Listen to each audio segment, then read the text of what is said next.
My name is Sylvia Ann Calloway, and I turned 64 last October.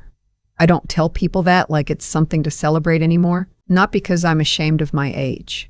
I earned every gray hair and every laugh line on this face, but because birthdays stopped feeling like celebrations a long time ago. They started feeling like anniversaries of a wound that never quite healed. My son, my only child, hadn't spoken to me in 2 years and 3 months. I know the exact count because I'd been keeping track the way you keep track of something precious you lost. Not obsessively, just honestly. The way you remember the last time you saw your mother before she passed. You don't try to remember, you just do.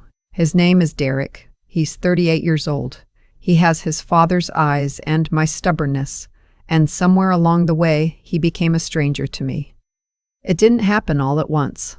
That's the part nobody tells you about estrangement. It's not a door slamming.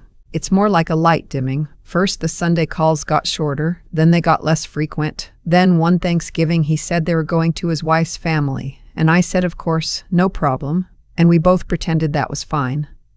Then Christmas. Then my birthday the following year. Then silence. His wife. I'll call her his wife because I have no other name for her that I'm willing to put into words. Had never liked me. I tried for years to understand why. I brought food to their apartment when they first moved in together. I stayed out of their decisions. I did not comment on the wedding venue even though it was a 2-hour drive from where any of my family lived.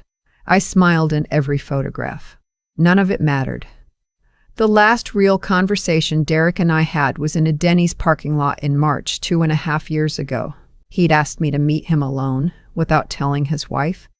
I thought maybe he was in trouble. I thought maybe he needed money, or that something was wrong with the marriage. I drove 40 minutes to sit across from my son in a corner booth while he stared at his coffee and told me that he needed space. That things at home were difficult. That he loved me, but he needed me to stop reaching out for a while. I asked him how long a while was. He didn't answer. I drove home with my hands tight on the wheel, and I did not cry until I was inside my front door with my shoes still on and my coat still buttoned, standing in my kitchen like I'd forgotten what rooms were for. After that, I stopped calling. Not because I gave up, but because he asked me to. And even when your child has broken your heart, you still try to respect what they ask of you. So that October, on my 64th birthday, I was not expecting anything. My friend Nadine had taken me to lunch. We went to a little Italian place we both like, the kind with checkered tablecloths and too much garlic bread, and that was exactly as good as I needed it to be. She gave me a card with a cardinal on the front. She knows I love cardinals, and we shared a cannoli and talked about her daughter's new apartment and her cat's vet bills. And for a couple of hours, I felt almost ordinary. I got home around 3 in the afternoon and there was a package on my front porch. It was a white box, maybe 10 inches square, wrapped in brown craft paper and tied with a thin red ribbon. My name and address were written in handwriting I recognized immediately, even though I hadn't seen it in over 2 years. Derek's handwriting. I stood on my porch for longer than I should have, just looking at it. I didn't pick it up right away. I had this strange feeling in my chest, the kind you get when something is about to change and your body knows it before your brain does. Inside, wrapped in tissue paper, was a handmade quilt square. Just one. Not a whole quilt, just a single square, about 12 inches, made from different fabrics I recognized. A piece of blue flannel from a shirt his father used to wear. A strip of yellow cotton from a dress of mine that I'd had since Derek was in elementary school. A scrap of red plaid from a Christmas stocking I'd made him when he was 7. There was no note. I turned the box over. Checked the tissue paper twice. Nothing. No letter, no card, no explanation. Just this quilt square made from pieces of our past, delivered on my birthday, with no words attached. I sat down at my kitchen table and I held that thing in my hands for a long time. What was he trying to say? Was it an apology? Was it a goodbye? Was it some project his wife had put together to clear out old fabric from their house? I genuinely did not know. and that not knowing was its own particular kind of pain. I texted him. Just 3 words, received your package. He didn't respond. I waited 2 days. Nothing.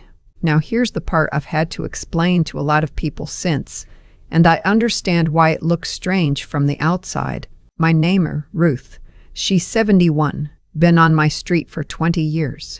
She'd mentioned a few weeks earlier that our church group was doing a quilt auction fundraiser for a family whose house had burned down. She was collecting donated quilt pieces and squares, anything handmade, to assemble into full quilts for the auction. When I was still holding that quilt square on the second day, and Derek still hadn't responded, I made a decision. I wasn't going to keep it. I want to be clear about why. Because it matters. Keeping it meant sitting with that confusion indefinitely. Keeping it meant every time I looked at it, I'd feel that same punch of not knowing. And I was 64 years old, and I had spent enough of my life waiting for Derek to tell me what things meant. If he wanted to communicate something to me, he had my phone number. He had my address, clearly. He could use his words like a grown man. So I took the quilt square to Ruth. She was delighted. She said it was beautiful, well-made, clearly done by someone who knew what they were doing with fabric. She said it would be a wonderful addition to one of the auction quilts. She thanked me twice and offered me coffee, and I sat with her for an hour and felt, for the first time in 2 days, like I could breathe. The call came 4 days later. It was a Tuesday morning, early, maybe 7:15. I was still in my robe with my first cup of coffee. The number on my phone was Derek's. I answered before the second ring. He didn't say hello. He said, "Mom, did you get the package I sent?" I said yes. He said, "Did you look at it carefully? All of it?" Something in his voice made me set down my coffee. He sounded, I don't know how to describe it exactly, tight, like he was holding something very carefully so it wouldn't spill. I said, "I looked at it. There was no note, Derek. I didn't know what you wanted me to do with it." Silence. Then, "Mom." There was something inside the square, hidden in the batting. I sewed it in. My heart did something I don't have a word for. I said, "What do you mean? What was hidden in it?" He took a breath. He said, "I need you to go get the square right now." And I had to tell him. I told him slowly and clearly that I had given the quilt square to my neighbor for a church charity auction, and that the auction was this coming Saturday, and that I had no idea which quilt it had been sewn into or whether it was already assembled. The silence that followed was the longest of my life.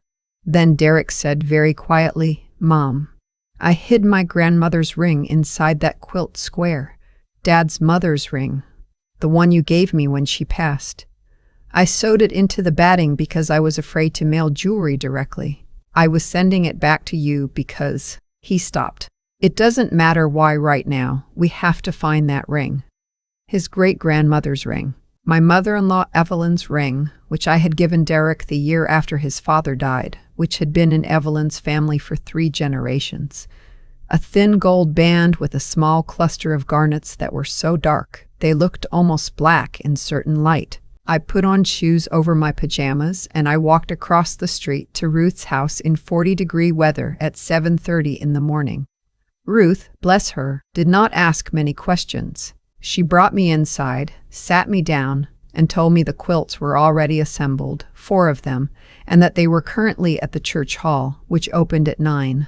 She called the woman organizing the event, a woman named Gloria, and explained there was a family keepsake accidentally included in a donated square, and could we please come look through the quilts before the auction. Gloria said yes, come at 9:30. Derek drove 2 hours to get there. I hadn't seen my son in over 2 years. I was standing in the parking lot of St. Andrew's Lutheran Church at 9:25 on a Tuesday morning, still in my coat, when his car pulled in. He looked older, tired in a way that wasn't about sleep. He had a beard now that he hadn't had before. He walked toward me, and I thought maybe we'd hug, but we just stood there for a second, and then he said, "I should have put a note in." I said, "Yes, you really should have." That made him almost smile. Not quite, but almost. Inside, Gloria spread all 4 quilts out across the folding tables in the fellowship hall. They were beautiful, really beautiful. And under different circumstances, I would have wanted to just stand there and look at them. Each one was a patchwork of donated squares, different fabrics and patterns and colors all joined together. The problem was that I didn't know which quilt contained my square, and even if I had, we'd need to find the exact spot where Derek had hidden the ring inside the batting, which meant feeling along the inside of every seam and every quilt without damaging them. Gloria was not thrilled about this, but she was kind, and she let us try. Derek knew exactly what he was looking for. He went through the quilts methodically, starting with the colors he recognized. He found it in the 3rd quilt, a large one in blue and cream and red. He pressed along the seams of the blue flannel piece, and I saw his face change, a small exhale, a loosening, and he said, "It's still here." Gloria let him carefully open 2 stitches from the inside border to extract it. He handed me a small piece of folded tissue, and inside was the ring, exactly as I remembered it. Small and gold and dark-stoned, with a tiny scratch on the inside of the band from when Derek's father had dropped it on a tile floor at the hospital the night Derek was born. I had not held that ring in 15 years. I looked up at my son, and something between us shifted. We sat in the parking lot for 2 hours after that, in his car with the heater running, in that cold October morning.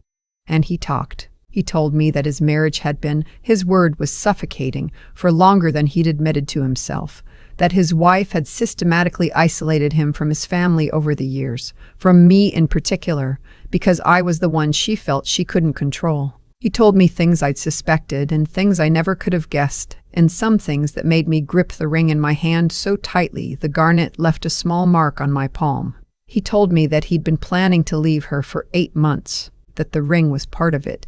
He was returning it to me because he didn't want it in that house anymore, that he hadn't put a note in because he didn't know what to write, and he'd been a coward about it, and he knew that. I asked him why he hadn't just called me. He said, "Because I didn't know how to explain everything over the phone. I thought if I sent the ring, you'd know it was serious, that I was trying to come back." I thought about those 2 days I'd sat with that quilt square and felt nothing but confusion and hurt. I thought about how close I'd come to keeping it in a drawer instead of donating it. I thought about Ruth's face lighting up when I handed it to her. I said, "Derek, for the love of God, next time, use a note." He laughed. It was his real laugh, the one from before, and I hadn't heard it in so long that it made my throat hurt. We didn't fix everything in that parking lot. You don't fix 2 years of silence in the Tuesday morning.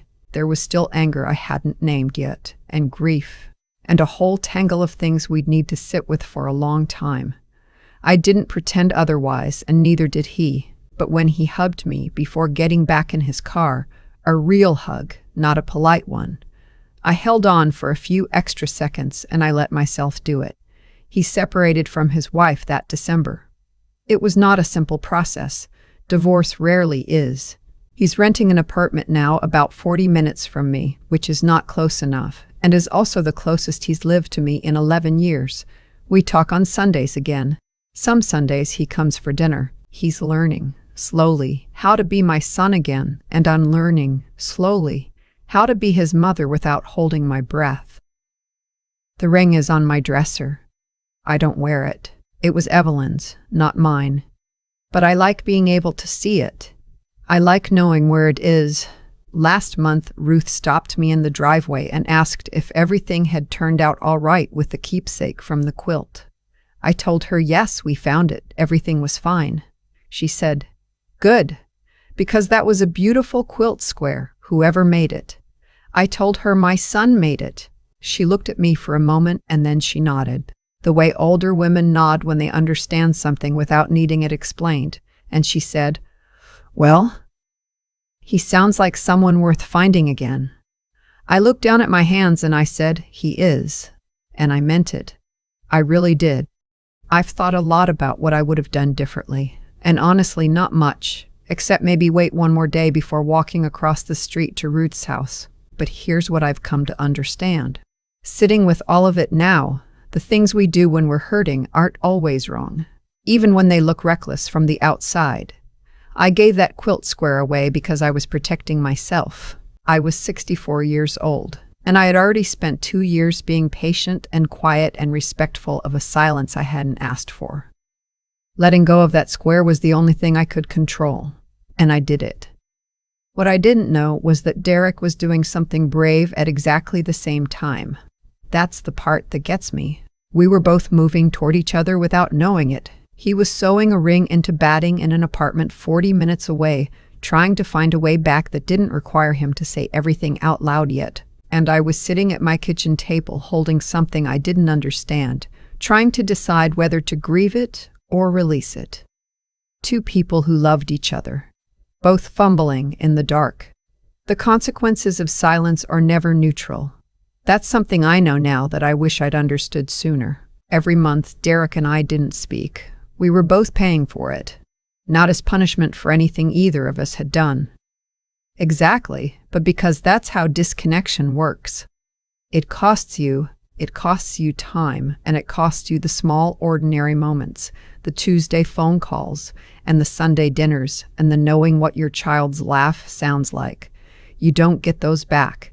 You just start again from wherever you are. What I respect about Derek, and I do respect him for it, even though I was furious at him for a long time, is that he eventually chose honesty over comfort. Leaving a marriage that had slowly taken pieces of him for years required a kind of courage that doesn't announce itself. It's quiet courage, the kind where you sit in your car in a church parking lot and tell your mother the truth even though you're not sure how she'll take it. I think about the ring, too. That small gold band with the dark garnets, the one with the scratch from the night Derek was born. 3 generations, Evelyn wore it. Then I kept it safe. Then I gave it to my son, and my son tried to give it back to me by hiding it in something made from scraps of our shared history. If that's not a person trying to say I remember where I come from, I don't know what is. I'm not the same woman I was before this happened. I'm more careful now about the difference between letting go of something and throwing it away. There's a real difference. Letting go is a decision you make with your eyes open. Throwing something away is what you do when the pain is running the show. And I'm more careful about silence. My own silence. Other people's silence. Silence is never just nothing. It's always something being held, or something being avoided, or something that hasn't found its words yet. Derek is finding his words, slowly, on Sundays over the phone and sometimes over dinner at my kitchen table. I'm finding mine too. It's not graceful. It's 2 people relearning each other after years of distance. And some nights it's easy, and some nights it's awkward in the way that real things are awkward. But he's here, and I'm here, and that's not nothing. That's actually everything.